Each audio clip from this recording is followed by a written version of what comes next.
All right, guys. So I think we are live and good to go here. So Tyson, man, NFL Combine Week. There's a lot that's going to be happening. We've already seen a couple different franchise tags. Kyle Pitts, Javonte Williams signed a 3-year contract. Kind of set it. I don't want to say he set the market up or anything with running backs, but I would say it's a pretty small. It's relatively smaller deal. What was it? 3 years, 24 Yep. mil.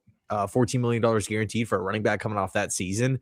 Pretty impressive stuff. A pretty good deal for Dallas, rather. You've had we had Ian Cunningham, the Falcons general manager, come out, basically say Kirk Cousins is going to be released and he's going to be a Yep. free agent. Awesome. Should be a lot of fun, man. Darren Muji, Aaron Glenn spoke today. Kind of got some updates on the whole Breece Hall situation. Should be a lot of fun. So let me ask you first: Did you catch the two interviews or the two press Well, conferences? listen, the Jets are a very, very lucky organization because they have a head coach with a superpower. Not many coaches in the NFL have a superpower, and that superpower is calling plays on defense. So, I mean, how can you not fire you up, man? This is what it's all about right here. We have a vision, we have a plan, we have a process, and it's all being rolled out today. I'm very excited, man. Dude, look, I understand 3-win season and the negativity, the articles, the headlines. I get it, dude. But I gotta say, I'm fired up for this offseason. I was literally just before I hopped on here, I was just listening to the Jets posted their own separate interview with both Glenn and Muji, Mm-hmm. and it seemed like a little bit more of like a relaxed setting with just them two Yeah. and Eric Allen separately. And it was cool, right? Glenn talked about like the base personnel defense, and Darren Muji talked a little bit about kind of the approach for free agency and whatnot. So it's like a 16-minute video or something. I wish I left it linked down below in the description box. But yeah, if anyone hasn't seen it, I definitely recommend checking it out. It's a lot more in depth and kind of again more relaxed, more like my style Yeah. compared to the more like professional press conferences. But what I was gonna say, man, I'm excited for this offseason. I don't care. Like Yep. 3 wins, it's in the past. The only thing we can do now is move forward, put our head down, and try to go out and sign good players, trade for good players, and draft good players. And we could be one of these teams. Like, look at the Dolphins, bro. Look at some of these teams that are in like not so great situations. I don't want to use the word horrible, but there are teams out there that are just like, you look at the cap and you look at the roster, and it's just like Yep. this is a 3-year build here with one or two picks in the top 50, top 60. Like, we have a lot of opportunities to get better.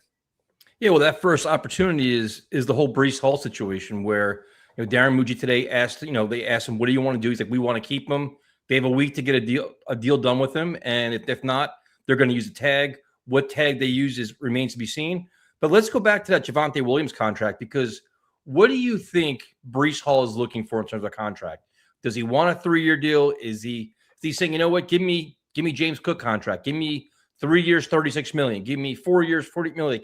That's what I'm most curious about now. It's great to say, yeah, we want him back. Okay. But what if his price tag's not realistic? Like, what's his true value?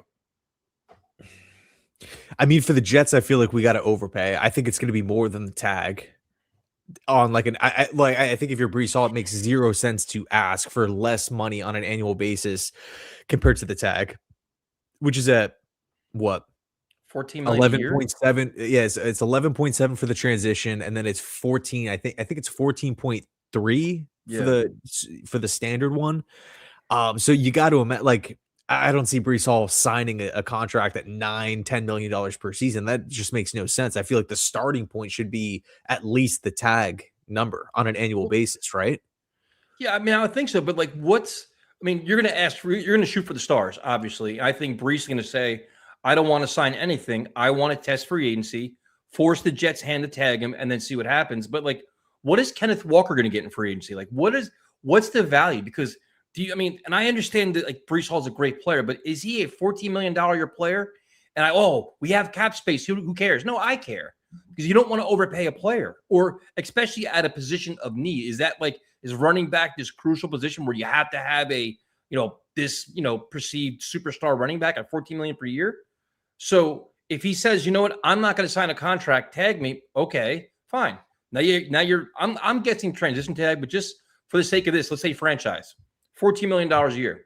Do you want to pay him that for 1 year and then deal with this again next year and maybe have a holdout or all of the contract saga. Like, that's my concern with all of this. Yeah, well, that's another whole a whole nother curveball that I feel like isn't really talked about that much, which is, yeah, the Jets can go ahead and place the tag on Breece, but he actually has to sign it. Sign it. I mean, if the Jets place the tag on Hall and he doesn't sign it, we don't owe him the money, which I guess is good. Yep. But there's a chance that he says, no, I'm not signing it. And I'm going to be a training camp holdout because I want a new contract. I mean, we've seen that happen over and over and over, especially at the running back position. So that's another strange. I think in bottom line, the Jets have got to figure it out sooner rather than later. I don't want to be, post draft not having a Breece Hall solution, right? That just to me makes zero sense, especially if we had the supposed trade offer at the deadline for him. Yeah. It's looking like Breece is going to be here for 2026, but is it going to be on a 3-year deal, 4-year deal, or just a simple 1-year franchise tag? Because again, right, we can talk so much. Darren Mucci can talk so much about placing the tag on Hall, but if that pisses him off and he doesn't want to sign that, I really don't want to hit training camp with this as a distraction. Frank Reich having to deal with this, and then Braylon coming off of the more serious injury. Being forced into the RB. Well, I don't know. It just feels just a little I feel like it should have been handled already, whether it was again a tag or an extension. But it is what it is. Yeah, I mean, I think it's going to go to a tag because he's not going to sign. I think he's going to test the market. But to K-Dude's point, is like the question is, do you think Breece is as valuable as McCaffrey, Saquon, or Derrick Henry? I don't think so. Maybe it's a bet. Maybe that's a hot take. I don't know. Is Breece Hall a top 3 running back in the NFL? No, I don't think he is right now for a variety of reasons. So are we going to pay him like that because we have to? No. So the other thing is everybody keeps telling me, well, franchise him and just trade him. Okay, that sounds great. But the free agent market for running backs isn't all that bad. Well, there's 5 or 6 good running backs out there. Plus you have Jeremiah Love in the draft. So it's not like there's 3 or 4 desperate teams for running back that say, oh, we have to have Breece Hall. There are other options out there that are maybe not as good as him, but pretty close, that may actually take less money to sign with them. Would you agree with that? Like Pacheco, Dowdle, ATN. I know there's other guys out there, man. Kenneth Walker, who may probably a little bit more, but this, I don't think it's there's this huge market for Breece Hall. Like, oh, we have to have him. The Jets, that big trade market. I'm not so sure about that. Yeah, I mean, I think either way, he's going to be here for 2026. Think so? Again, I think the question is transition tag. I mean, if the Jets want to be sure that they can have him 100% guaranteed, then you just pay the extra $3 million. I think it was Connor Hughes that made that point from SNY. But for me, I would do the transition, right? It comes in at $3 million less. I think $14 million is a lot for a running back, especially because we're going to have to revisit the whole issue at the end of the upcoming season. And granted, right, the Jets have got to figure out a lot of different things. And you can ask the question, okay, why worry about the Breece Hall situation a year from now? That's totally fair. But I do feel like when it's all said and done, he's going to be here with the green and white. Darren Mucci talked about it. I'm not. I think if he was maybe hinting at a trade or wasn't so sold or he didn't really want him around, it wouldn't be so black and white in regards to his answers. Yeah, and I'm not so sure he's going to be here this year. Because a transition tag to me gets things interesting. Where another great question in the chat: if there is a transition tag, what will other teams pay Breece? And then will the Jets be willing to match it? That it gets I'm really curious what the market is and what teams are actually willing to pay him. Is he a $12 million a year player, $11 million player? And again, the other running backs that are available in this league that has a lot of platoons where it's not a lot of bell cow running backs that are 3-down running backs, a lot of rotations, a lot of rotation offenses. I don't know, man. It's really interesting. I understand the Jets' perspective. They want to keep talent, at least perceive it that way. We want a great player back. But, and then, they said they feel confident that Breece wants to stay here. If that's true or not, we don't know. But because that could be a leverage thing, too. If teams know he doesn't want to stay here, they could say, hey, we're going to lowball our offer, too. You know what I mean? Yeah, which that whole, that opens up the whole door with the transition tag on that, being a good Yeah. idea. But all that stuff I feel like should be known internally with the Jets, that like they should have already have all those answers and at least have a feel for whether or not Breece wants to stay. They should have known that at the trade deadline last year. Like this should all be ironed out right now. Like Algier's another one. That's like I said, like to me, like as much as great as a player Breece is, he's not an end all be all for me. He's not, because the Jets have a lot of needs, a lot of holes, and there's other ways if he left to replace him. So it's been really fascinating to see how the Jets handle it and how teams across the NFL value him. For sure. So, just to kind of summarize the whole thing, whether we have Breece or we don't, and I'm going to say 99.9% chance he does stick with the Jets this upcoming season. I think we're going to be fine. I just, Yep, I 100%. could see the risk of, hey, we put the tag on him, he gets pissed, he doesn't sign it. Now it's a distraction, Yep. and all the other running backs are off the board. And we're now, entering summer, and it's just this big thing, and Frank Reich is having to deal with it and whatnot. So hopefully they don't, fibs. And if he doesn't sign the franchise tag, it's an underrated talking point, right? Because again, to your point, if Breece does not want to be here, because no running back, no player really wants to get tagged, but running back that's the one position where you feel like they're maybe okay with it just because of how high the price point is. Again, like look at Javonte Williams' season, look at the team that he's playing for, and look at the contract that he just got. He got 14 mil guaranteed in the entire deal over 3 years. That's what Breece could get in one season, over 14. So I don't think that he's going to be completely MIA. I do feel like, again, at the end of the day, he will be a Jet. But going back to the news that came out, what was it, 8:30, 9 o'clock this morning, with Cunningham saying that he's going to flat out release Kirk Cousins. I think, yes, that was expected, but now that we have that figured out, understand that he's going to be on the free agency market, how do you like Cousins fit with the Jets?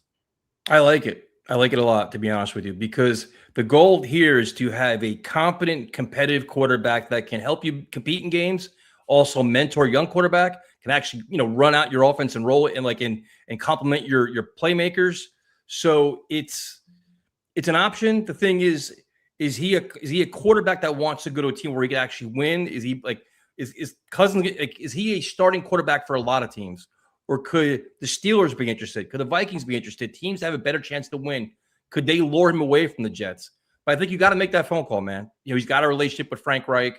To me, it makes a lot of sense. I mean, it's worth a shot. There is no perfect answer for the Jets. There is no slam dunk, like we have to have this quarterback. He makes the best chance to win. But he checks all the boxes for Frank Reich. He really does. Yeah, and real quick point to the audio. So hopefully that's okay. It's fine. The audio, I guess, is having some issues. Colin, audio is good. Okay, cool. Yeah, if it's an issue, just let me know. I'm not really sure what would be going on. The internet on my end says it's all good, but I am using a different webcam this go around. But yeah, in regards to Kirk Cousins, talk about someone who could just come in, hold down the fort, drop back and hit an open pass. He's not going to be overwhelmed by a Frank Reich offense. He's not going to be overwhelmed by a defensive look. I mean, he's started so many games. He's had so many, so many practices under his belt. You kind of feel like, hey, the Jets have really lacked just that staple at the quarterback position, someone that they could just truly lean on. Hey, can you just go out there and look like a normal drop back passer? I mean, whether it was Fields, Brady Cook, Tyrod Taylor, all three of those guys this past season just didn't look anywhere. I mean, Tyrod, I guess, was playable, but even him, like he kind of felt like he almost like regressed a little bit. Like you were seeing him like try to push the ball a little bit too much. He was having a couple like inopportune interceptions that it just didn't really feel like Tyrod Taylor's game. Of course, we can go even further back than that with Zach Wilson and whatnot. But Kirk Cousins, I feel like, hey, he's dependable. He's reliable. He's going to be a great teammate. He would not be against mentoring a young quarterback in the event that they go ahead and draft one. Lou, I appreciate you, man. He says Kirk Cousins, Tanner, I'm assuming Tanner McKee, who we can talk about as well. Cole Payton, perfect tall quarterback room. Yeah, Cole Payton is interesting because I think his pro comp is like that Taysom Hill type, because that was his role early on with North Dakota State. He got the starting job this past year. and took off. Now, I will say with Cole Payton, right, the 1 year of starting experience, he is considered like pretty raw at the position, as well as he was at the Senior Bowl and didn't really separate himself all that much from the pack. He wasn't even like the top quarterback coming out of the Senior Bowl practices over in Mobile. From the people that I've talked to, it was still Garrett Nussmeier. Not like he was blown anybody away, but just Nuss was just consistently the top quarterback there from start to finish. But Cole Payton has a tremendously high upside. The body type, the arm strength, him as overall toughness, physicality, him as a runner. I mean, he's such a long strider. Like, I think that there's probably multiple teams that are looking at Cole Payton saying, hey, we feel like if we get him in our system, like we can roll him out in different packages and kind of develop him on the bench. And, he does check the box to Lou's point about him being that taller, strong armed type of guy that Frank Reich has worked with before in the past. But dude, Tanner McKee's an interesting one because McKee continues to be, I sent you his highlights. Yeah, I know you did. His highlights the other day. Dude, McKee, he continues to get linked to the Jets, right? Daniel Jeremiah recently on his conference call with media members basically said, hey, if I was the Jets, I would bypass the rookie quarterback and potentially make a move for McKee or Davis Mills. Personally, I think Mills and McKee are in two separate categories. And 100%. I think Mills is more so in the Mac Jones boat, and McKee's more so in the Malik Willis, Will Levis, Joe Milton type of boat, where they're like a young developmental guy. They've shown some really promising things, but the sample size is just really, really small. Where again, with Davis Mills, he started a bunch of games. You know exactly who he is. The Texans' expectations for backup quarterback is, hey, can you come in, win us a couple games if our starter goes down? And with CJ Stroud, not only just dealing with the concussion stuff, but looking like how he did against the Patriots and the Steelers in the playoffs, and understanding that Davis Mills went 3-0, what was it, 5 touchdowns to 1 pick this past season. Like he kept the Texans season afloat. I don't see Houston just saying, oh yeah, we'll take him for a 6th. Exactly. Or we'll send him to you guys for just give us a conditional 7th, the JFM deal, right? A future 6th round pick. It's like, no, I firmly believe, because Houston is in the position that they're in, that they would want some like a decent size package back in return, not like a 1st or 2nd round pick, but I would say it wouldn't be crazy if Houston says, I want a 3rd. I completely agree. Like, it's very similar to Mac Jones with the 49ers. Like, they have an excellent insurance policy on the roster. It's not expensive. You're not going to give them away. But the question with Tanner McKee is this. First, what is your draft compensation? You're saying what do you get for Tanner McKee, first of all? Isn't he also in the last year of his contract too? So if you trade for him, are you going to actually give him an extension too? Are you going to add anything to that contract, or just make it a 1-year flyer? We're like, oh, here's a 4th round pick, and we're just going to inherit you in your contract and give you nothing. Is there where you have to trade for him and then add on a year or 2 to his contract, or how would you handle that? I don't think, to be honest, not to sound blunt here, but I really don't think McKee has earned that. I don't think he's in a position to get traded and then demand an extension or any. I mean, he only has literally a couple games under his belt. I think he only has 88 passing attempts in his entire pro career. Malik Willis, he's done nothing either. He's done nothing either. He's gonna get $30 million a year. Who was that? Malik Willis. That's true. That's true. That's my question. Like, if I'm Tanner McKee and you're trading for me, great. Like for the Jets, you almost want to cover your ass too. Like, all right, listen, if he plays really well, we have him for a 2nd year. Now we're not to worry about giving him his 3-year $30 million as well. I mean, kind of like assuming positive things or good things are going to happen. We have faith in you. We traded for you. We're going to give you a chance to start week 1. Here's a 2nd year for $20 million, something like that. Similar to make the Justin Fields contract.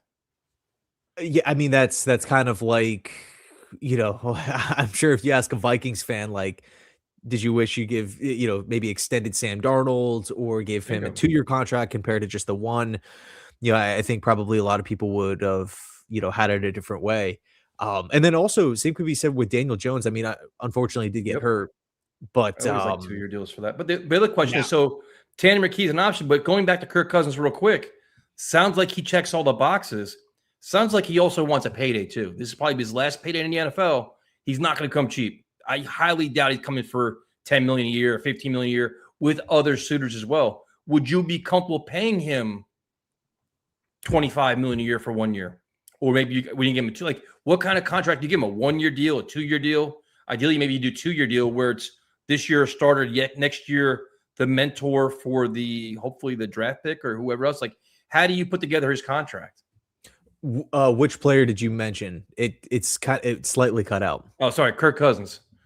Oh, man, Cousins is interesting, right? I mean, we can just quickly go through the amount of teams because what do we know about Cousins?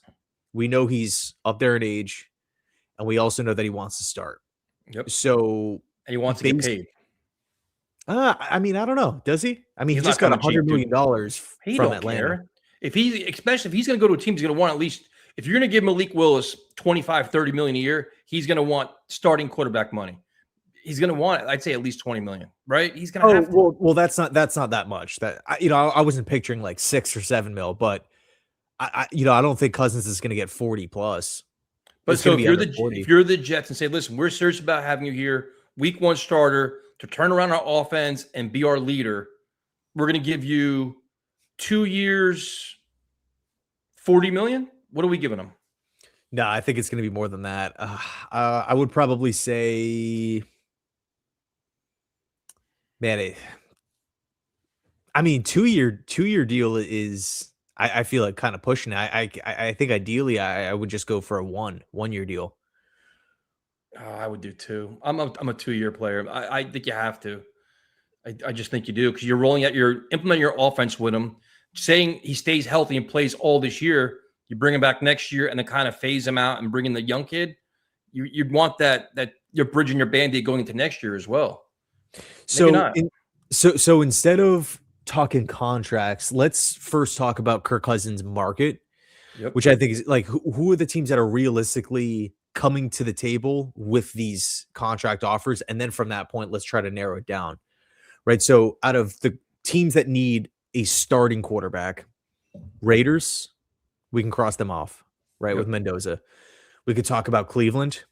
So they have Sanders under contract. They need 5 new offensive linemen. They also need a couple of wide receivers. Todd Monken coming in has a background working with mobile quarterbacks, Lamar Jackson and whatnot.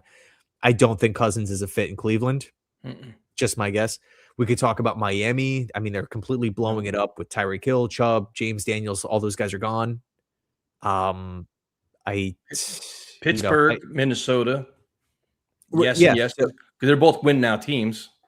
So let's start with Pittsburgh. Do you think with McCarthy coming in, they would try to just bring back Rodgers? I mean, they could, but Rodgers wasn't really all that good last year. I think at this point in their careers, I think Cousins may be better than Rodgers. Yeah, I just don't know. Like if Pittsburgh goes from Rodgers to Cousins, it kind of just feels like I don't really know how much that pushes the needle forward. I feel like it's kind of the same. Like you're going to get the same production. And if Rodgers wants to come back, I don't see McCarthy's old coach just saying, no, I don't want you. I want Cousins. And we're going to go give Cousins a lot more, where Rodgers you could probably get for 15 or less. Vikings, definitely. Now it's interesting because he fits the system. He has Justin Jefferson and Hawkinson and adding. He has pretty much everything that you could want, right? An offensive-minded coach, someone who's like a top 5 offensive mind. He has Brian Flores' defense that he can lean on. Knows the city, knows the organization, knows the team, knows the players. But in Cousins' mind, do you think there's maybe something that could hold him back, which is the whole JJ McCarthy thing? Like, hey, you guys kicked me to the curb a couple years ago for JJ McCarthy.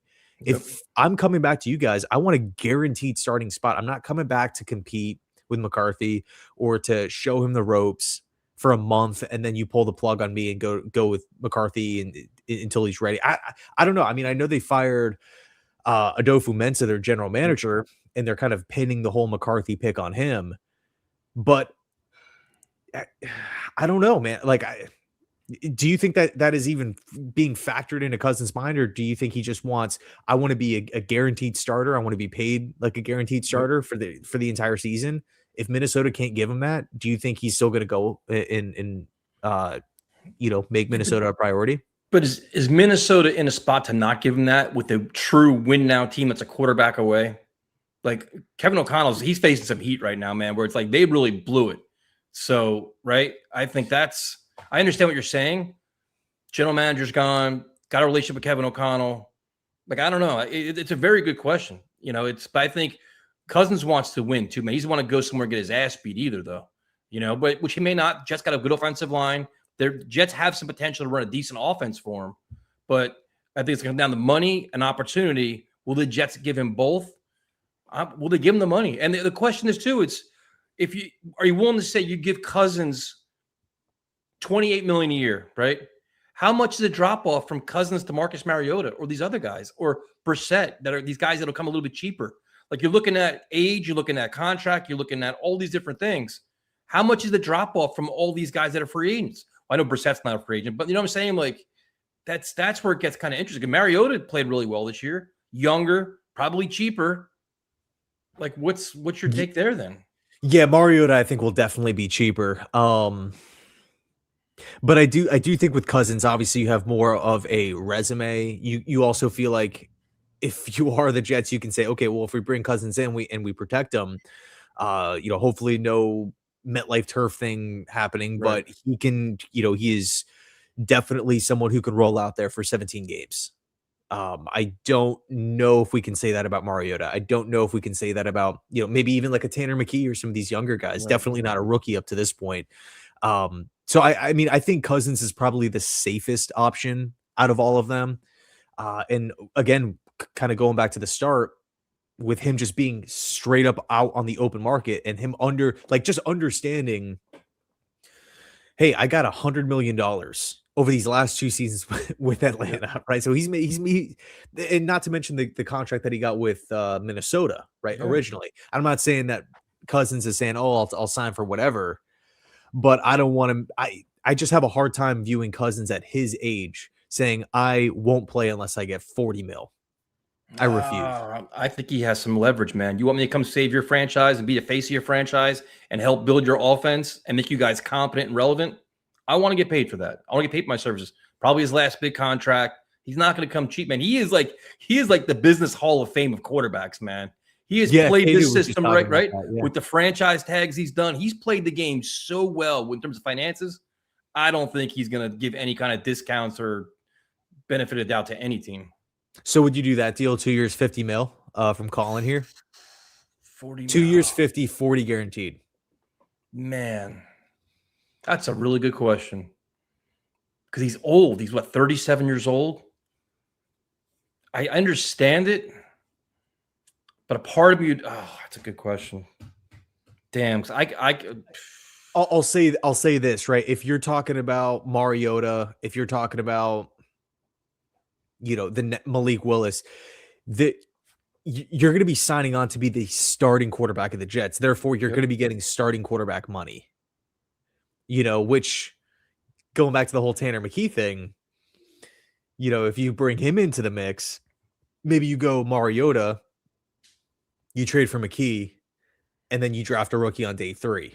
You can, and to your point though, for the price of those two guys is the price of Kirk Cousins. If you go Mariota McKee, that's probably the Kirk Cousins contract right there. The combination of both of them. Mm-hmm. Yeah, I mean, the whole thing should be interesting. But again, going back, just trying to narrow down the teams. Like, again, realistically speaking, Cleveland, Miami, the Raiders, like they're not going to give Kirk Cousins that contract right there. Right. I don't think they're going to hand out $50 million. I think Arizona's realistic, but I think the Jets and the Vikings are a better fit. I feel like Pittsburgh's realistic, but again, the Vikings and the Jets are the better fit.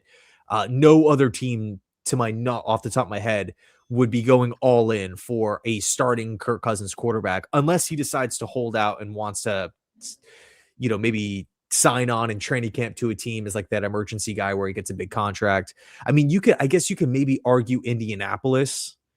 But with Indy, it's like, okay, $35 million in space. You got to bring back Daniel Jones. What's going on with the Alec Pierce situation? They have some other free agents like Nick Cross and Kwity Paye and, and there's some rumors that, okay, Michael Pittman could be released to save $20+ million. But okay, if you go ahead and do that and you bring Pierce back, now you still are down one wide receiver compared to what you had last year. So I don't know. I mean, Indy, I guess, could be the sleeper, but Sleeper. also, Yep. if you bring Jones back, what's his timetable to return? So I don't know. It really feels to me like the three best fits. I would say the three best fits right now for Cousins: Vikings, Cardinals, Jets. I think the Steelers are just going to roll with Rodgers. Just a guess. That's fair. No, that's very fair. Now you're talking about the money. So if we're kind of, well, not we, maybe me, a little hesitant to give Cousins, say, 25 million or 30 million a year, how do you handle Malik Willis, who hasn't shown you a lot, but has those glimpses in Green Bay? And now there's that rumored market of, well, if you want Malik Willis as a free agent, you got to pay him 25 or 30 million dollars a year.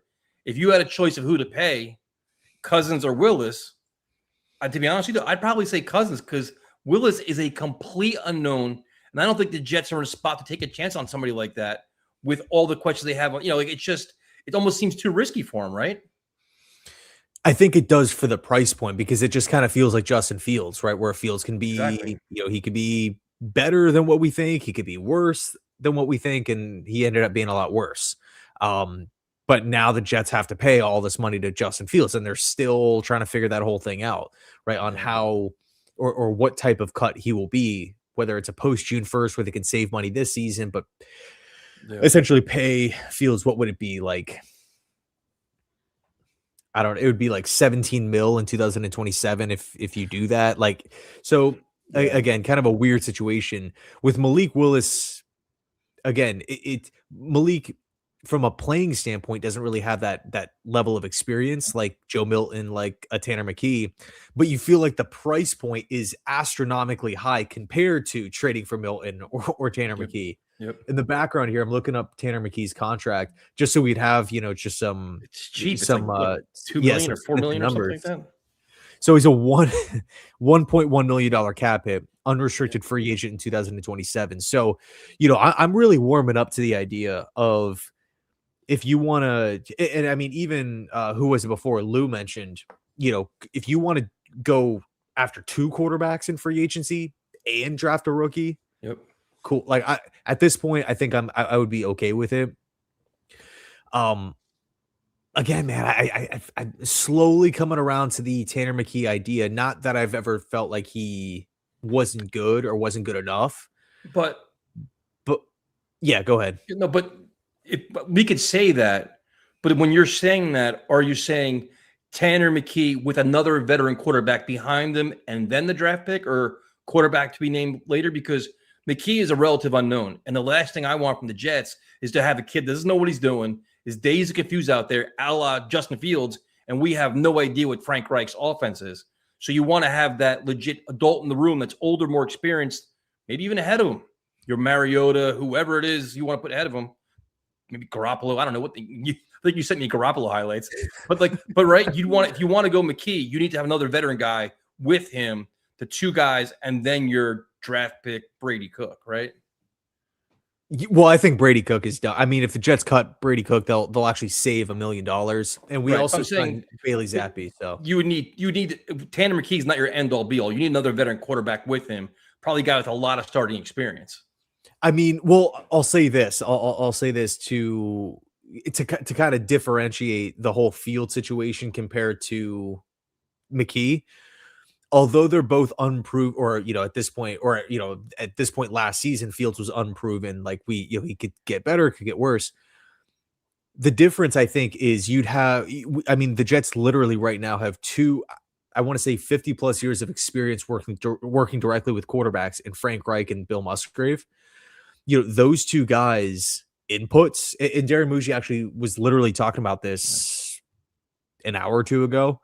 The input from both of those guys in finding the next quarterback is going to be huge. We didn't have those guys. It was, the Tanner Ingstrands of the world. And it's no disrespect to those guys, but if you're purely looking at experience, whether it's coaching the position, calling plays, OC, quarterback playing the position in regards to Frank Reich, and then also those two guys collaborating amongst themselves and then bouncing their ideas off of the Jets front office with Rick Spielman and whatnot.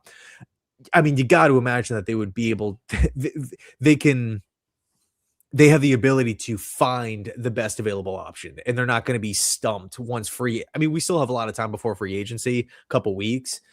I find it very difficult to believe that we're going to get to March 9th and the Jets are just going to be shrugging their shoulders saying, we don't know who to get.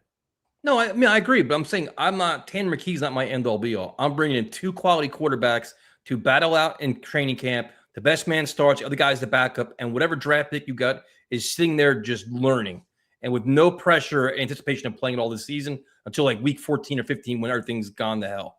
You know what I mean? Like I just don't, because my fear is this. Like you could say, oh, listen, we did all the research. We know what Tanner McKee is. He's great.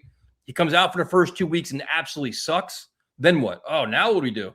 I want that other guy plug and play, run the offense, maximize Garrett Wilson, understand what Mason Taylor is, like run your offense like competitively and competently and not have that big like drop off. Like even want to bring back Tyrod Taylor? Fine. Like I don't care, but there's got to be another guy, man. Like this. That's exactly it. Yeah. Yeah. And I mean, I guess it really comes down to, again, like I think the big domino here is Kirk Cousins. I personally don't think that the Jets are going to be interested in Malik Willis. Nope. I just don't feel like the Jets are going to go down that path. And it feels like Willis should go to a team with not a lot of pressure, where he's going to come in, have some opportunities to play, be the unquestioned starter. Okay, if he goes winless for a month, no one's going to be calling for his job, which is why I think we see all the time, like the Cardinals with Mike LaFleur, Matt LaFleur's brother being linked. And Miami, right? A team that's blowing it up and they're being ran by all these Green Bay Packers now. With the Jets, it just kind of feels like save our job. Like you are coming in to produce right away. Okay. Where like Cousins can handle that. Mariota, I think, can handle that. Tanner McKee, can he not? I don't know. We'll see. But let me just try to sell you on the McKee idea real quick. And then, by the way, I'm not saying that he's my number one option, just trying to play devil's advocate for the sake of it. So McKee, of course, like from everything that we know, the big body type, kind of feels like he's like a Frank Reich natural system fit. We've heard multiple people associated with the NFL and the NFL draft, guys like Daniel Jeremiah, mentioned that, hey, this is something that the Jets should explore here. Then you start listening to maybe like Eagles beat reporters and kind of the vibe with McKee in the Eagles locker room. Supposedly they love him. Like I didn't realize how like beloved Tanner McKee is. It's because he doesn't have like that Mike White type of game. There's not that crazy backstory or lore with Tanner, but supposedly he holds himself to a really, really high standard, carries himself really well, the ultimate professional, ultimate teammate. And then you factor in that Nick Sirianni was actually from the Frank Reich coaching tree, right? Yeah. Sirianni was Reich's OC in Indianapolis. So it kind of makes you think, okay, well, if he's good for Sirianni, why wouldn't he be good for Frank Reich, right? Because those two guys are cut from the same cloth. Then you could factor in like some minor storylines, right? Like Kevin Petula was with the Eagles, and Reich and Petula are really close.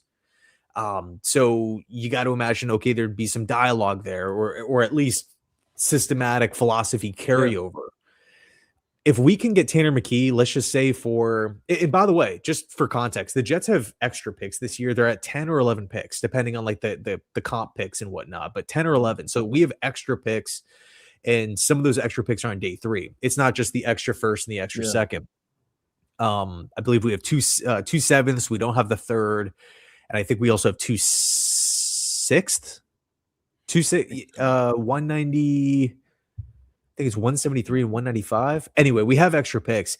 If we can flip, let's just say a 5th and a 7th for Tanner McKee, and he comes in at $1.1 million cap as a $1.1 million cap hit, I mean, that literally does not affect the Jets' financials at all. It does not affect other free agent negotiations at all. And you're getting a potential solution.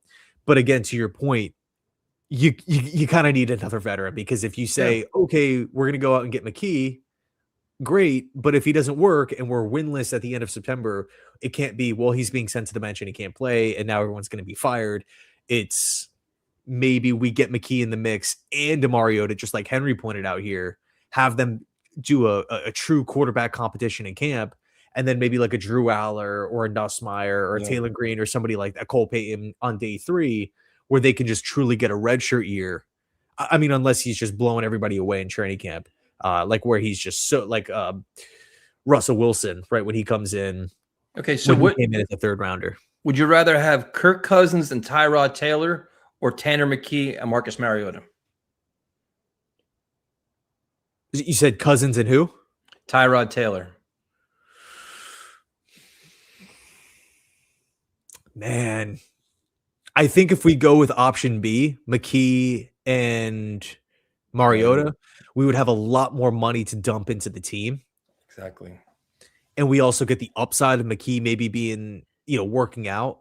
And look, no one's asking Tanner McKee to be a top 10 quarterback. I think a lot of fans are just asking for normalcy. Hey, can this guy drop back, hit an open pass, not get overwhelmed? Of course, there's going to be mistakes coming, with a new team and a new system and him being a full-time starter for the first time. Of course, he's going to throw picks and he's going to get sacked and stuff. But can he be a top 20-ish quarterback?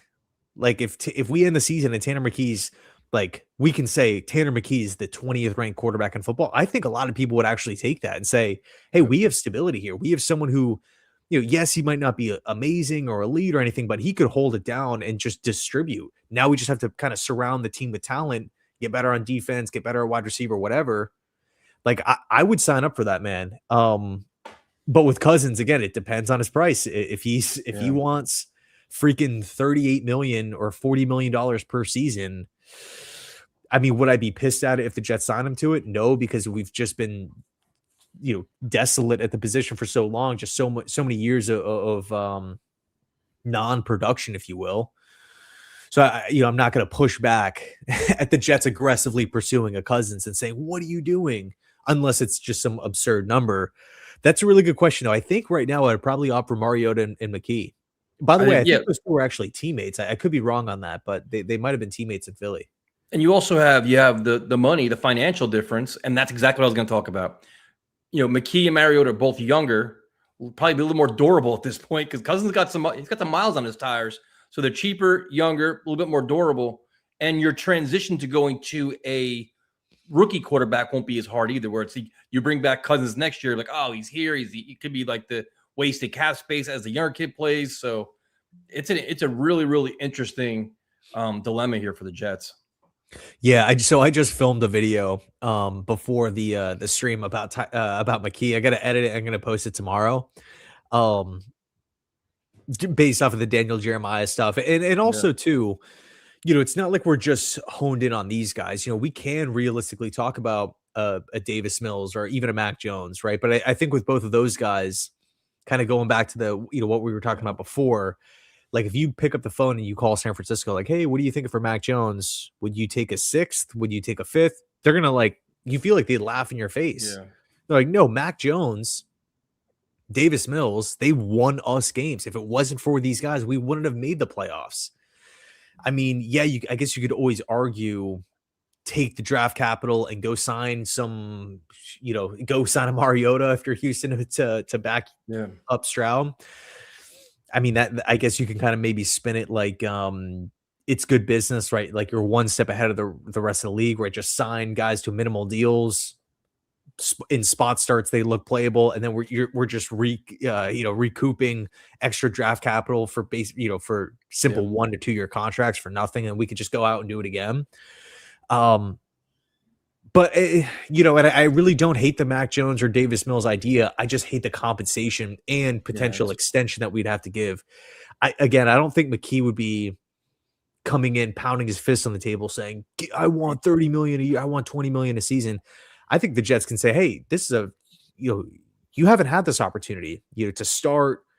We're giving you an above average offensive line. We're giving you a wide receiver 1. We're going to give you Breece Hall. We're going to give you a competent offensive staff, right? Musgrave and these guys, Seth Ryan, go prove it. And then maybe at the midway part of the season, then we can start talking extensions if everything goes well. So I'm honestly, dude, I'm coming around to the whole McKee thing. And I'm not saying that a month ago, I'm like, this guy can't play, but I was, and I still kind of feel this way. It's just like, I do want security. I do want to have that reliable, like, I know who Cousins is. I know who Mac Jones is. I know who Jacoby Brissett is. I don't know McKee. There's a chance that McKee could be like Fields or Zach. We just don't know. But to your point, and I mean, everybody in the chat has been making this point too. not just McKee, bring McKee and a vet, and maybe even a rookie Bingo. too. Why And then not? if McKee can't play and the rookie can't play and Mariota can't play, then at that point, I think we're probably just going to clean house and then pick someone up at the top of the draft, because chances are we'd have a top 3 to 5 pick anyway. So, Well, and that's the thing is, a lot of quarterbacks that are being mentioned to trade for, to me, are going to be really difficult to get. Like Jacoby Brissett, if Kyler Murray is cut or whatever else, Jacoby Brissett's your starter with Arizona. Mac Jones, excellent insurance policy. Davis Mills, excellent insurance policy. Good teams aren't going to give away players. They're not going to give away your starting quarterback for nothing. So Brissett, I like Brissett a lot, but it's going to be a lot to get him if Kyler's gone. So the market, while we think is vast, could be kind of shrinking a little bit, which makes McKee interesting. But then I'm like McKee and somebody else. I don't care. Garoppolo, somebody, I don't care who it is. It's got to be another quality veteran to make sure that we don't fall off if McKee struggles early on, can't pick up the offense, gets banged up, whatever it is. Don't put pressure on Nussmeier hour to play week 4. Well, I'm also totally fine with bringing McKee in, and say you sound like a Jimmy G or whatever, and you're like, best man's going to win. We're not going to enter this thing with like, yeah. And if Garoppolo wins, cool. And if/when he struggles, then you can go to McKee as like that. Oh man, he's had, a couple weeks on the bench. We'll see what he can do now. And then, it kind of gives you two cracks, two at bats, if you will, at the quarterback position, as opposed to going like, sign the vet Cousins. Okay, if he doesn't work out or he gets hurt, we're going straight to the rookie. It gives you, and McKee, someone that you can kind of look forward to with like that untapped potential upside. Now, I do think yeah, go ahead. Go ahead. No, I was just gonna say, real quick, Dan, I appreciate you, man. I think I skipped. It slipped past me. Will Levis in the final year of his deal, and he's cheap, and you can trade for him. I appreciate the super chat, man. Yeah, Will Levis is interesting. I honestly think, what team I feel like is a sleeper for Levis? Arizona. No, Rams. I think there's a chance that he could be Stafford's backup, and I mean, even Jacksonville, right? Because Liam Cohen was Will Levis's coach in college for Kentucky, or his offensive coordinator. Man, I just feel like Levis has that upside. But you know what would be a fun episode, dude? Maybe we can do this next week because it'll be before free agency. Maybe we can play like matchmaker with these quarterbacks, right? Because we have, we're talking about Cousins and stuff, because there's only so many spots. But it kind of hit me when you brought up Kyler. I'm like, whoa, well, where's Kyler going to land? If he lands in one of these, what happens if Kyler goes to Minnesota? Rodgers stays in Pittsburgh. Now Cousins is looking at Arizona and the Jets. Or like, say Malik Willis goes to Arizona. There's just so many different, possibilities that could happen. That could be pretty fun. Now, a question for you is Combine Week. And Ty Simpson is actually throwing in the Combine, which is really, really interesting. If he has a phenomenal Combine, I think the perspective of him might change a lot with a lot of fans. We're like, you know what? Maybe he's a first-round pick now. And that conversation at 16 could change a little bit. Do you think that'll be the case? Do you think there's something could change about him? The whole perspective around him is going to change? Because now you're hearing all the stories about how hurt he was toward the end of the season, all the things he was struggling with. Is this where the narrative changes about not Ty Simpson this weekend? I think, yeah, I think so. I actually think so. I think, especially given the state of the quarterback class, I think this is the launch point for Ty Simpson, because if you take a look at him just like as a straight prospect, like when you think about the term prospect, like you're not a finished product. Yep. We're going to throw aside draft projection and whatnot. Let's just look at you for who you are right now. I think people are going to be really impressed with his mechanics, just throwing on air. Because, dude, from a footwork standpoint, from the way or the way the football comes out of his hands, I think he's going to look really accurate. I think coaches and scouts and potentially even general managers are going to be looking at Simpson's throwing mechanics and saying like, "Whoa, like this is smooth. This is really, really clean." And then because he's the son of a coach, and by the way, he's coming out of a system where there's like a lot of pro concepts with Kalen DeBoer. I think in these quick, 15, 30-minute interviews at the combine, like coaches and stuff, they can throw some stuff at him and he can, I mean, just a complete guess on my part, but just from everything that I know about Simpson up to this point, um, backstory, time on the bench, again, coach's son. Mhm. I feel like he has a real opportunity to impress some people. And dude, 1 week from now, maybe next Tuesday, we'll literally be talking about Simpson guaranteed as a top 15, 16 pick. Okay. Um, So yeah, go ahead. with that being said, and he also put on weight too. He's up to 215 now, I think, too. He's put on the weight that he lost because of gastritis and everything else he's had. A lot of interesting things happen with him. Would you be comfortable with a Tanner McKee, Ty Simpson quarterback room? I would. I honestly, I would still ideally want that third vet, whether it's a even if it's like bringing Tyrod back, but just because I really don't think that Simpson should play year one. I just don't. You can make the same argument with Cole Payton from North Dakota State. Like the amount of starts is concerning. Now, I will say with Simpson, I feel like because when you hear the term like 15 starts, you're thinking like, okay, he suited up 15 times. I think he has over 24 appearances total. Like Yeah. he's actually gotten on the field in other years, for a couple drives. So it's not like he's brand new on the scene, which I guess is positive. And in those appearances, he actually looked like he could play and he was functional, I should say. And also, like when he was coming out as a high school project, he was a former 5-star guy. So like he's always had the talent and the work ethic, the leadership, and it's like when you listen to people talk about Ty Simpson, I was actually listening to he was doing a podcast with I think it was Terrion Arnold and somebody else, I forget who, but they were all joking around because they all knew him, right? Because Simpson's been at Bama for a long time. Personally, I like Ty. I do. I just feel like if he gets drafted to a team, like say the Dolphins draft Ty Simpson, first round, second round, wherever, he just winds up with Miami and they ask him to play this season, I don't think it's going to go well. Nope. But if he lands with a team where he has some time to sit and when when it's time for him to take over, he has some protection up front, he has a couple wide receivers to throw to. I really think that Simpson could be like a Brock Purdy, Bo Nix type of quarterback where he can step in, distribute, break down a defense, understand what the offensive coordinator is trying to do, be able to pick up a game plan, rattle off play calls because he's done. He's not in some basic simple spread offense at Alabama, so I really feel like that this could be his launch point. Oh, 100%, dude. The reactions are going to be wild when you see he's got his size back, the arm talent. Every analyst is going to rave about him, and you're going to hear all these rumors now, and it's going to be interesting, man. But then it's like at 16, he could be sitting there. I think he's planning to go before that, but it gets interesting, man. Yeah, I mean, even like if Drew Aller is healthy enough because he had the broken ankle. Yep. If he's healthy enough to drop back and sling it, I would not be surprised in the least, dude, if Drew Aller does that thing that Josh Allen and who was it, Joe Milton did these past couple, like these big arm quarterbacks, Yep. where like on the go route, they'll just sit there and stand there for 2 extra seconds, waiting for their wide receiver to just keep on moving down the field. I would not be surprised in the dome if Drew Aller could throw it 75 yards. Like that is how powerful his arm. It doesn't even look like he's trying. And then Nussmeier, right? Same thing. Doug Nussmeier's son. He's the OC of the Saints, former quarterback coach of the Eagles. So, but I feel like Ty Simpson's tape is a lot better from this past season. Yep.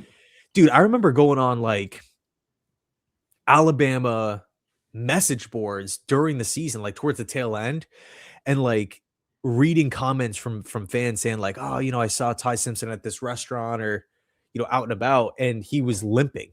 And he had a back injury that wasn't really talked about all that much. Like Ty Simpson was hurting, and he had that thing where he couldn't keep any food down, and he was on like a liquid diet or something like in the middle of the season, which I guess is kind of concerning in and of itself. But if you have maybe something that you could point to on why he looked a little bit thinner and whatnot, at least you have something there as opposed to we have no idea why the performance dipped. But I think Ty Simpson, when it's all said and done, will be a first-round pick because I really think that him and his camp wouldn't have declared. Dude, there was a rumor that he had a $6 million NIL offer. he didn't want to, ruin, in his words, he didn't want to ruin like the reputation of leaving Alabama and whatnot. But yeah, we'll see. Lou, I appreciate you, man. Davis Mills, 6'4", Tanner McKee, Cole Payton. If Kirk Cousins says no. Yeah, I mean, the thing is with Mills, dude, you know what's really screwing the Jets is not having a third round pick. If we had a third round pick, I think the trade discussions and whatnot would become a lot more real. But because it's like, okay, we could either offer a fourth or 44. That's such a massive. So it's like 44 to 103. Yeah. Those are the two picks. If the Jets' best offer is 104 or a 103 because they don't want to offer 44, and you have a team like whoever, Arizona, Miami has 3 third-round picks. I was looking at the draft order today, and they offer something in the 60s, to beat that 103 price. I could see something happening there. So yeah, not having that third really sucks. No, it definitely does. But Lou, I appreciate you, man. Thank you. And then Top Dog Coverage, bro. Thank you so much. We need Cousins. Yes, he's lost some zip, but we need to stop messing around. Get experience at the quarterback position so we can run an offense and be taken seriously and help our 2027 quarterback through his first season. I mean, that approach I feel like is spot on. If you talk about a mentor, if you talk about something too, by the way, that the Jets just haven't really done. I mean, I know Rodgers' first season got wiped out because of the Achilles, and you kind of felt like, you can help Zach Wilson out that season. But really, man, like Darnold was forced to play early. Geno was forced to play early. Yeah, but how many quarterbacks fit that criteria now? We need experience at the quarterback position, which we all agree. Okay. So it comes down to the next question is age and contract. You have Cousins. Is Brissett qualified as an experienced quarterback that can make you have a competent offense? I would say so, yeah. Right? Mariota, is he that same category? I mean, from an experience standpoint, yeah. But I think in the term, like, experience, I think people are thinking, like, I can, like, this, I mean, I can only speak for myself. This is kind of what I think. When I think of an experienced quarterback, I think of someone who I know what he is. I know he can drop back and hit an open pass and read a defense and get to the open guy, check it down if need be, throw it away if he has to, not take a brutal hit, knows when to slide, doesn't have a hard time, relaying a play in the huddle, understanding play clock, and it's just everything that all the nuances that come with playing the quarterback position. Because let me ask you, would you take a 10-year vet, but he hasn't played?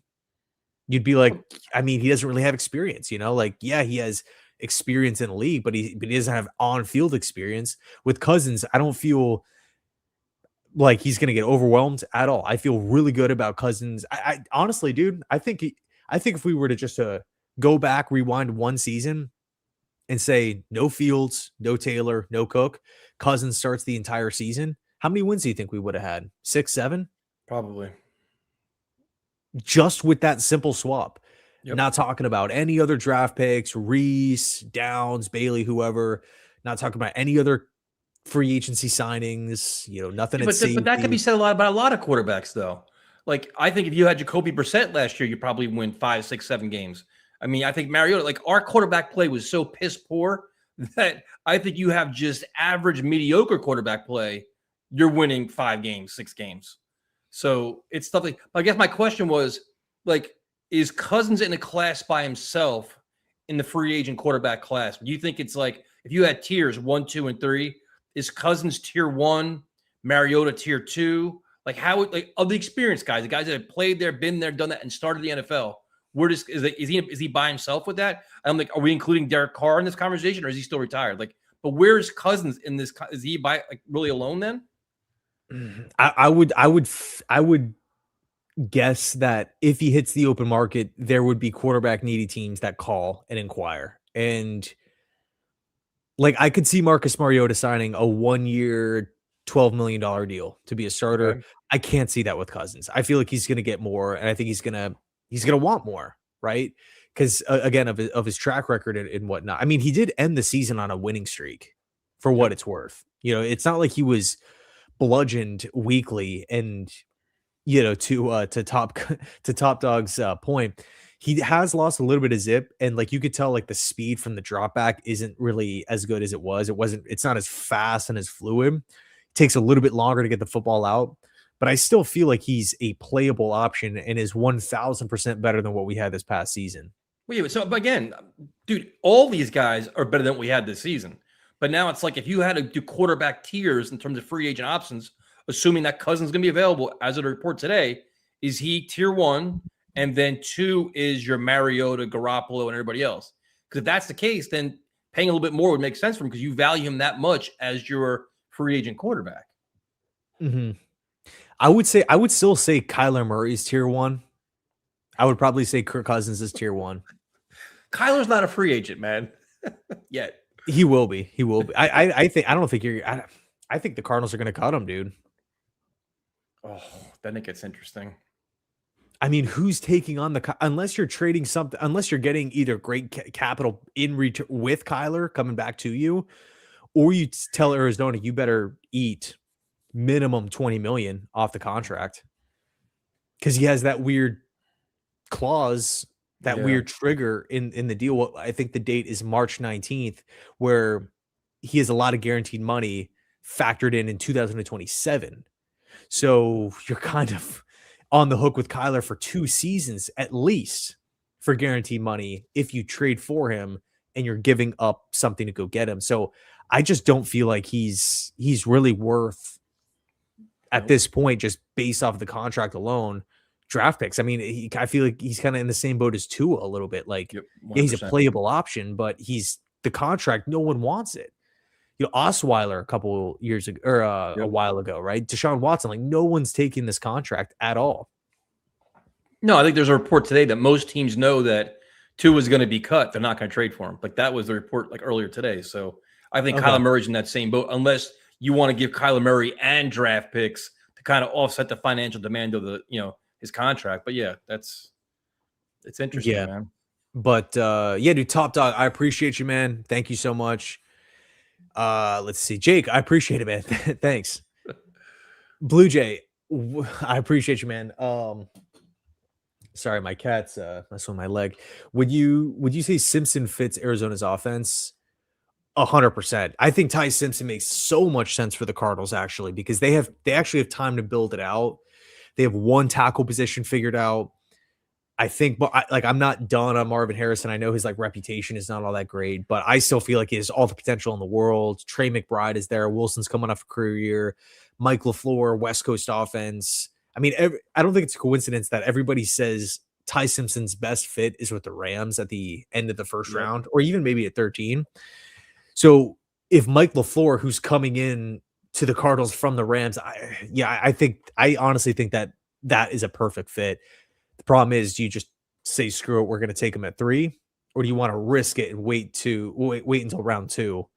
I don't think he's going to fall to round 2. I mean, I guess you can maybe do like a Jackson Dart trade up, like what the Giants did. But yeah, we'll see, man. Like everything, we'll get more answers as the combine unfolds, and I think the workouts will start taking place like later on in the week. Interesting. I was waiting, and I was going to mention this name to kind of throw you off, and he mentioned already in the chat, so I'm going to bring it up. We're talking about these veteran quarterbacks that we kind of know what they are and what they bring to the table. Now, I know he had a bad year last year, but that could have been a product of his environment, because it was a really bad environment with a lot of things going on. Would you rather have Geno Smith or Kirk Cousins? I would rather have Cousins, but I don't think Geno's as bad as it sounds. Not saying I think he's great. Nope. I mean, the turnovers really, really bother me. But if you want to look at it as objectively as possible, and you're a Geno Smith backer, right? You want to like walk up to the plate and bat for Geno. You can say, was there a worse quarterback, or was there a quarterback in a worse situation than Smith? Nope. No. Pete Carroll was a one and done. The offensive line was absolutely atrocious. It was the worst in football, with the worst offensive line coaching. Yep. Chip Kelly was fired midway through the season and was the by far worst offensive coordinator in football. He had no weapons. Brock Bowers was hurt. They draft Ashton Genty, a win now move in the top 10, and they don't really want to run the ball. And I mean, you look at the numbers with Ashton Genty getting hit behind the line and stuff, like it was just abysmal. Not to mention that the defense wasn't all that great. locker room issues, stuff with like Max Crosby, trade deadline, Pete Carroll's son, I think was Yep. involved with the offensive line. They were having who was it, spy tech or front office members having to come in and watch Listen. tape with the offensive line to try to like help Yep. the O line out after hours. I mean, it's not excusing Geno Smith's play by any means, because there were some poor decisions. I mean, there's moments where he's forcing it, moments like he looked like Jets Geno Smith for sure. But if you give Geno Smith protection, like he has more mobility, more arm strength than Kirk Cousins, I think by a long shot. Yep. And at least you've seen Smith take care of the football and have good seasons with Seattle. Like, so it's there. It's not like a project and we're hoping. Like, it's there. I just feel like when Geno starts playing maybe like hero mentality, or like, Yep. oh, I'm the man, or I'm a top 5 guy, or I got to go out and will us to win, that's when the mistakes just start pouring in. But when he's just like, I'll check it down, I'll hit the open guy, I'm going to throw slants underneath, tight ends on curl routes, simple outs, goal line fades. I think when Geno's just in a clean pocket, 3-step, 5-step drops, first, second read is open, I think he could play clean football if he's not under duress. But the problem is that crazy turnover prone Geno does pop up from time to time. And I felt like he was going to look better with the Raiders, but after all that stuff came out about Chip Kelly and Pete Carroll being a one and done, and just how bad the offensive line was. Like if you actually watched a Raider game, especially towards the end of the season, man, it was like these guys had no chance at all. No chance to run the ball, no chance to throw the ball. I mean, Jacoby Myers got traded midway through the season. He didn't even want to be there to start the year off. He's throwing to rookies, Jack Besh and Thornton at wide receiver. There was not a quarterback in a worse situation than Geno Smith. Again, this is if you want to take the I want Geno approach.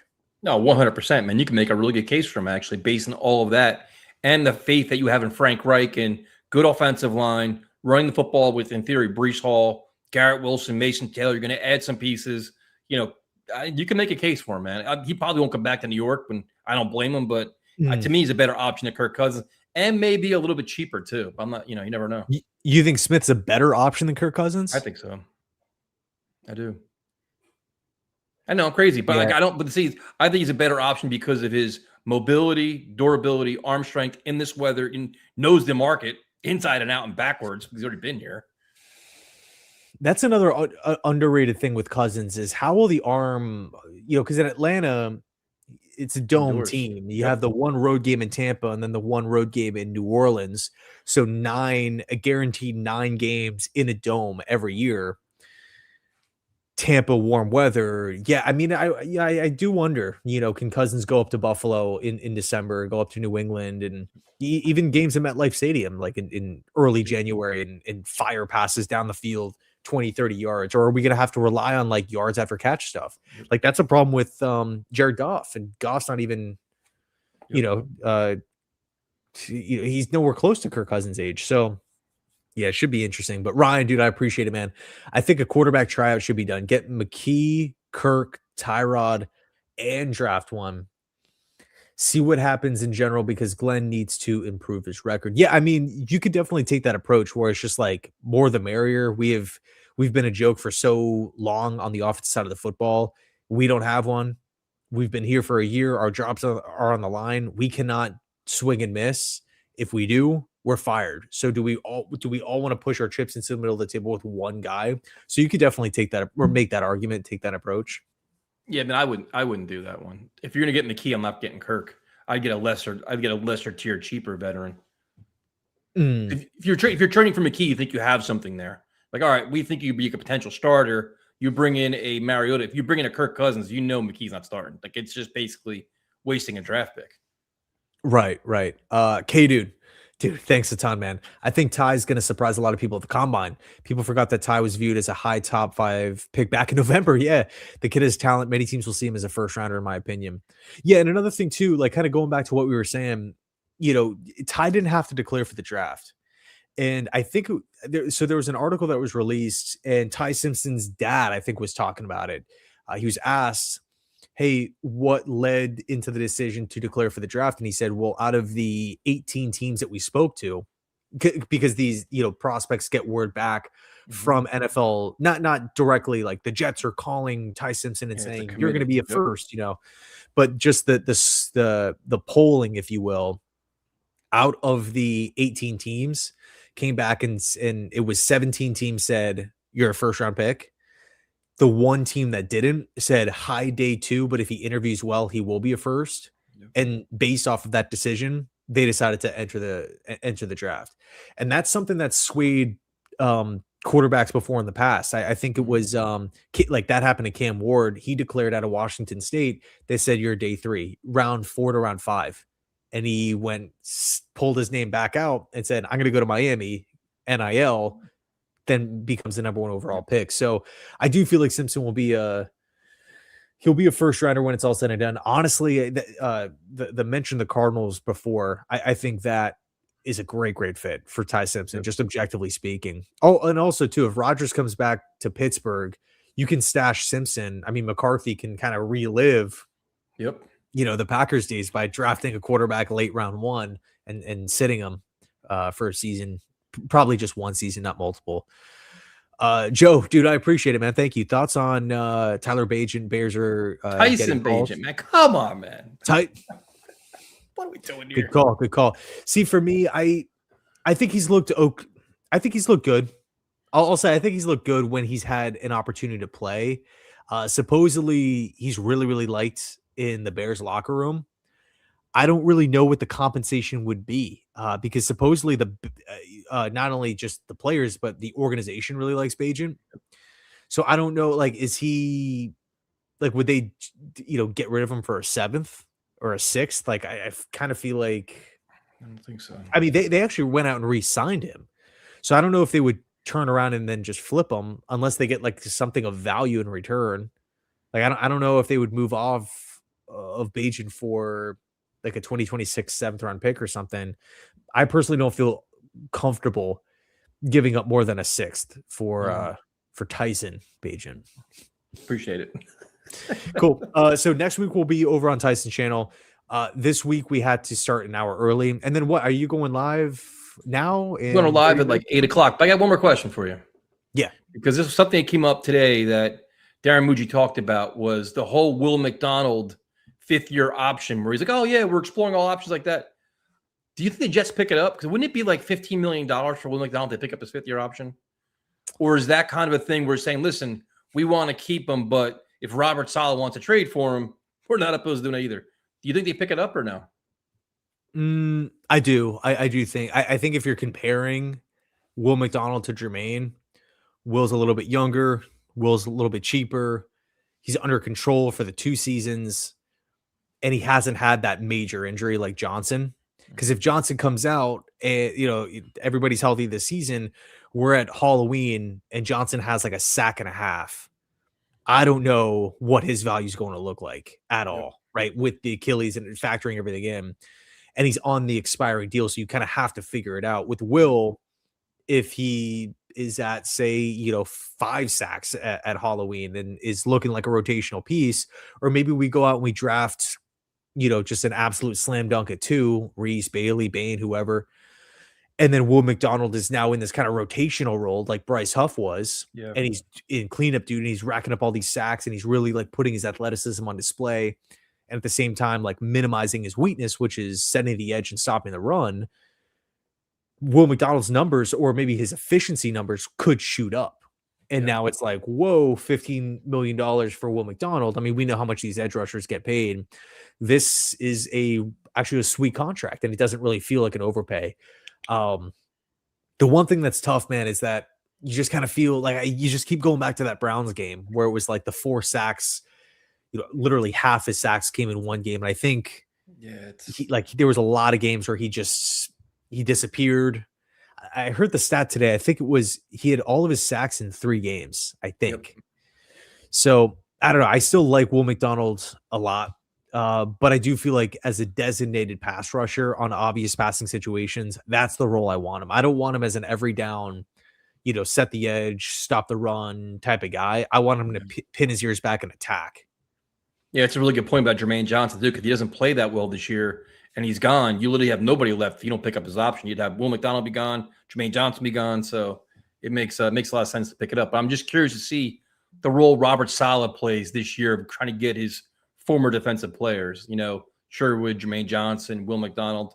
I'm not opposed to trading any of them, to be honest with you. If they want to make a good deal, I'm not opposed to it, but it'd be interesting to see how it goes down.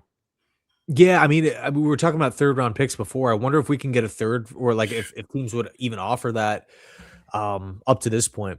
But let's pretend it's 2027 with all the quarterbacks. Where does Let's Simpson pretend. fit? Is he still a first rounder? So are you talking about like first rounders or like rookie quarterbacks in next year's class? Yeah. So there's a lot of guys that you can throw out. Of course, nothing is set in stone, but just off the top of my head, Dante Moore, Darian Mensah, Sam Levitt, Arch Manning, Julian Sand, CJ Carr. Um, that's 6. I have a massive list. I think I literally have 13 different quarterbacks that could like that I could see, pop in this upcoming season. Lenore Sellers is another one. I expect Lenore Sellers to have a great season. Jaden Mayava from USC. Like there's so much talent at the quarterback position next year. I don't think that Simpson would be a first rounder next year based off of what we've seen this year. But if you say Simpson goes back to school and puts out another 15 That's games, now I do think actually that's I do think he would. that's the that's that's the complete X factor in this. Okay, next year's class, he gets a whole nother year of experience, which is what we want him to have. So he could actually be a much better player after another year and rank right up there. And the other thing is look at this year's draft, look at this year's quarterback class going into it, and all the guys we hyped up, they're going to be so great. And then as the season played out, they all started dropping off and they completely changed, right? So the guys we're hyping up now for next year may not actually be the guy next year. I mean, because so much changes year by year with what we think, what we expect, and what actually pans out. So I understand what Afram's saying, but that's a really tricky question right there. Yeah, and it also comes down to, or makes you ask the question, what do you think would be more valuable in the grand scheme of things? Like, are you okay with being a year too early and taking Simpson and saying, we really value you in practice, in preseason, in meeting rooms, and working with a Cousins, a Brissett, or, take your pick. Yep. Tanner McKee getting hands-on working experience with Frank Reich and Musgrave. Like how much is that valued in, or is it just actual college games? So it should be interesting, man. But I do feel like at the end of this week, Ty Simpson's stock will shoot up a little bit. Yep. And then when we get to the pro day, it's going to shoot up even more. Yep. Private workouts, and the more because Ty Simpson's, I feel like just in the meeting rooms and on the whiteboard, like the more you put on Simpson's plate, the more he can. I don't see him slowing down. I feel like he can. I think the size and the lack of starts is the issue, but we've seen shorter quarterbacks have success, and we've seen guys with lack of starts come in and get selected in the first round. I think there's going to be a team that drafts Ty Simpson in round 1. 100%. To me, it's the lack of starts. That's the only thing that bothers me, because you look at the way he was playing. He was playing great, and then he got banged up, and there's things that's going to happen, but he's so young, man, where it's like, all right, well, we talked about the entire season, man. Like, man, he's not a day one starter, but you see a lot of really good things. And then you slowly start hearing about all the things that actually happened to him. Didn't make excuses, kept fighting through it, was getting his ass beat week in and week out on the field, kept trying to fight through it. He's got a lot of really good intangibles that you always want in your quarterback, but it's just for me, it's the inexperience, and that's it. I like everything else about him. Yeah, it should be interesting, man. I definitely feel like there's going to be that one quarterback riser. Yep. And I mean, dude, when you start getting to like the back end of round 1, like there are so many QB, so many teams that have like an older veteran quarterback that you feel like Simpson, hey, just sit a year, then you can, take the reins.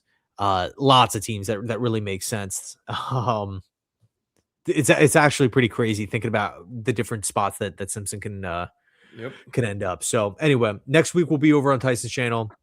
Thanks so much for watching. By the way, back at 7:00 next week. And yeah, thanks so much. And as always, go Jets.